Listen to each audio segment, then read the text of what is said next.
जो गंदगी थी वो सड़ांध मारने लग गई, उसके अंदर बदबू आने लग गई। यानी कि इतना उसको और विषैला और जहरीला बना दिया उस राजनीति को कि ऐसे ऐसे बयान। मैं तो उस दिन हतप्रभ था जब इन्होंने ये स्टेटमेंट दिया कि दिल्ली के अंदर हरियाणा ने पानी जहर मिला करके पानी भेज दिया। मैं तो ये सोच रहा था कि अभी कुछ दिन बाद में ऐसा बयान देना बाकी रह गया कि भारतीय जनता पार्टी ने जगह जगह कई शहरों के अंदर बम फिट कर दिए, केवल यह बयान देना बाकी रह गया था। बाकी और मेरे हिसाब से सारी कमियां इन्होंने पूरी कर दी। ऐसी इनकी राजनीति, अलग प्रकार की राजनीति, नकारात्मकता की राजनीति। संदीप यादव जी, पोद्दार साहब ने बड़े गंभीर आरोप लगाए हैं। आरोप क्या कि वो बयानों को ही रेफरेंस देकर के बात कह रहे हैं। ये नकारात्मकता की राजनीति दिल्ली में अगर हार हुई आम आदमी पार्टी की तो कारण बनेगी, आप क्या कहते हैं? संदीप भाई, आवाज मिल रही है?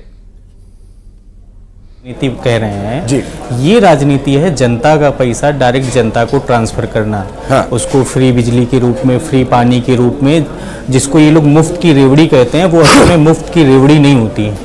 वो ये ऐसा कहे कि ये लोग जनता, दिल्ली की जनता और गरीब जनता का अपमान करते हैं। ये जनता के पैसे का, टैक्स के पैसे से हम जनता को फायदा पहुंचाते हैं। नहीं, एक बात और यही मुफ्त की रेवड़ी ये है जो है अभी दिल्ली में, जिसको मुफ्त की रेवड़ी कह रहे थे, बीजेपी वही मुफ्त की रेवड़ी दिल्ली में बांट रही है। हाँ। और यूपी में इसी रेवड़ी के दम पे चुनाव लड़ा कि हम मुफ्त में राशन दे रहे हैं। हाँ। और जब ये राजस्थान जाते हैं वहां भी ये मुफ्त की रेवड़ी देते हैं।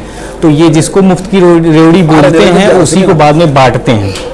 लेकिन ये मुफ्त की रेवड़ी नहीं है, ये जनता के टैक्स का पैसा है जो जनता को हम सर्विस के रूप में वापस कर रहे हैं। और मुख्य प्रधानमंत्री जी ने भी इस बारे में कहा कि जो जन कल्याणकारी योजनाएं हैं उन्हें अनवरत जारी रखा जाएगा। ये बात भारतीय जनता पार्टी के कई मंचों से कही गई है और कांग्रेस ने भी इस बात का समर्थन किया। पोद्दार साहब, ऐसा है, आप अगर जनता का पैसा डायरेक्ट रूप से जनता को बांट रहे हैं तो क्यों जनता से ले रहे हैं, क्यों उनको बांट रहे हैं? फिर आप टैक्स फ्री कर दीजिए सारी चीजों को।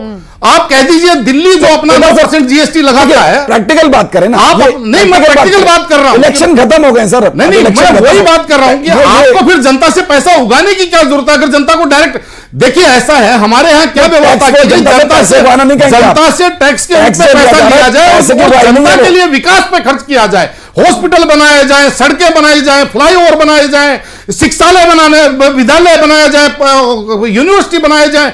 अगर आप वो नहीं बना करके जनता से लेकर के जनता को ही दे दे, पहली बात। दूसरी बात एक और बताइए, वो कौन सी योजना थी कि एक के ऊपर एक फ्री, टेट्रा पैक, 30 रुपए का पैक, 12 रुपए का पैक, अगर आपके पास 8 रुपए है तो 8 रुपए के अंदर रेडीमेड पैक। ये कौन सी राजनीति थी भाई? इसके लिए जनता ने जीता था, आपको चुना था। आप तो स्वराज की बात करने वाले थे, स्वराज की बात करने वाले आबकारी राज की बात करने लग गए।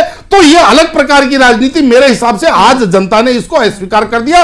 रही बात हम 2015 और 2020 की बात करें तो आपको ये चीज समझनी चाहिए कि जिस तरीके से 2015 के अंदर जनता ने वोट दिया था वो एक उम्मीद का वोट था, 2020 के अंदर लालच का वोट था और 2025 के अंदर काम के ऊपर वोट हुआ, जिसका परिणाम आपके सामने। नहीं तो पोद्दार साहब, एक बात ये बताइए, जब बार बार मुख्यमंत्री चीख चीख कर कह रहा है कि मुझे एलजी ने रोका, मुझे एलजी ने रोका, मेरे को फाइलों पे साइन नहीं करने दे रहे, फिर कोर्ट ने भी आदेश, तो मुख्यमंत्री बेचारा क्या करे?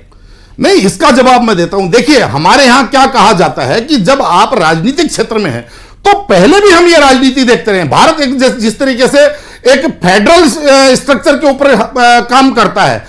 अभी आपने देखा होगा झारखंड के अंदर जिस तरीके से सरकार बनी और हेमंत सोरेन वहां पे मुख्यमंत्री बने, लेकिन जैसे ही वो मुख्यमंत्री बने उन्होंने वो गुलदस्ता लेकर के नरेंद्र मोदी जी के पास चले गए, प्रधानमंत्री के पास, और अमित शाह जी के पास, गृह मंत्री के पास चले गए, क्योंकि उनको पता है कि मुझे अगर स्टेट चलाना है तो मुझे केंद्र सरकार के साथ मिलजुल करके चलाना पड़ेगा। दूसरी तरफ उमर अब्दुल्ला जम्मू कश्मीर के मुख्यमंत्री बने, मुख्यमंत्री बनने के बाद में केंद्र के साथ उन्होंने अपने रिश्तों को कहीं ना कहीं कूल या ठंडा करने का प्रयास किया।